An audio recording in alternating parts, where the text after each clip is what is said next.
नमस्कार, आप देख रहे हैं हिंदी न्यूज जंक्शन मेरे यानी कि हर्षिता बजाज के साथ। नेपाल का पुरातत्व विभाग भगवान राम के मुद्दे पर थोरी गांव में खुदाई करने पर विचार कर रहा है।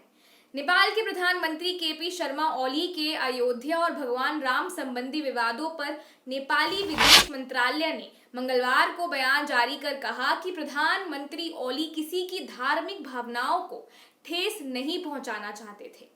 बयान में कहा गया है, ये टिप्पणियां किसी की भावनाएं आहत करने के इरादे से नहीं की गई थी। श्री राम और उनसे संबंधित स्थानों को लेकर कई मतांतर हैं। प्रधानमंत्री श्री राम, अयोध्या और इनसे जुड़े विभिन्न स्थानों को लेकर उसके सांस्कृतिक एवं भौगोलिक अध्ययन और शोध का उल्लेख कर रहे थे। नेपाल के प्रधानमंत्री केपी शर्मा ओली के नेपाल के थोरी गांव को भगवान राम की असली जन्मभूमि बताने के बाद अब वहां का पुरातत्व विभाग शोध की योजना बना रहा है। नेपाल का पुरातत्व विभाग वीरगंज के परसा जिले के थोरी गांव में खुदाई करने पर भी विचार कर रहा है। नेपाल के प्रधानमंत्री केपी ओली ने बेतुका बयान देते हुए कहा था कि भारत ने सांस्कृतिक तथ्यों का अतिक्रमण किया है। ओली ने कहा था कि हम आज तक समझते हैं कि हमारी सीता का विवाह भारतीय राम से हुआ था, जबकि राम की असली जन्मभूमि नेपाल ही है। नेपाल के विपक्ष के तमाम नेताओं ने ओली के बयान की आलोचना की थी। विपक्षी नेताओं ने इसे गैर जरूरी बयान करार दिया था और कहा था कि इससे भारत नेपाल के संबंधों को नुकसान पहुंचेगा।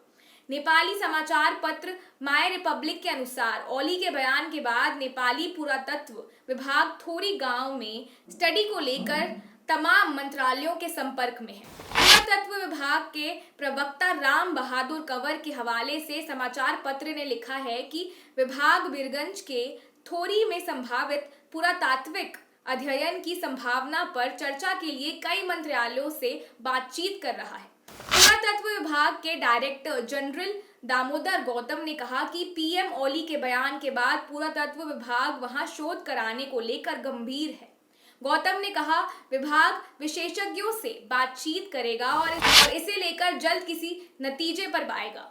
हालांकि पुरातत्व विभाग के पास थोरी में खुदाई के लिए कोई आधार नहीं है।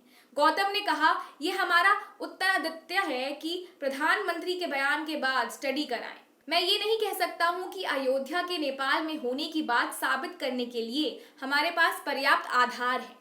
ओली के बयान पर विवाद बढ़ने पर नेपाल के विदेश मंत्रालय ने स्पष्टीकरण जारी किया था। इसमें कहा गया था कि ओली का बयान राजनीतिक नहीं था और किसी की भावनाओं को आहत करने का कोई उद्देश्य नहीं था। स्पष्टीकरण में कहा गया था कि ओली के बयान के पीछे अयोध्या और उसके सांस्कृतिक महत्व को कम करने का कोई इरादा नहीं था। आप इसी तरह लगातार खबरों के लिए बने रहिए हिंदी न्यूज जंक्शन के साथ। धन्यवाद।